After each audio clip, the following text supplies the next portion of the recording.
Take out the components out of the box. Test cassettes of IgM and IgG. Sample diluent.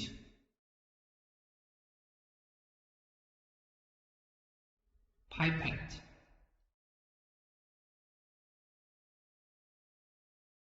Take out the test cassettes of IgM and IgG from the foil bags and put them on the table.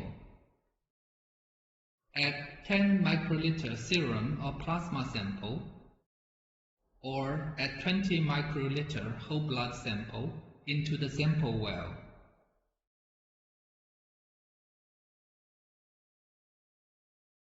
Add 2 drops of sample diluent into the sample well. Wait for 15 minutes to read the result. It's positive result if both the control line and test line appear.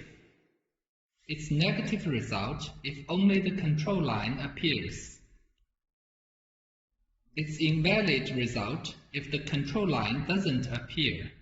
In such case, the sample should be retested with another test cassette.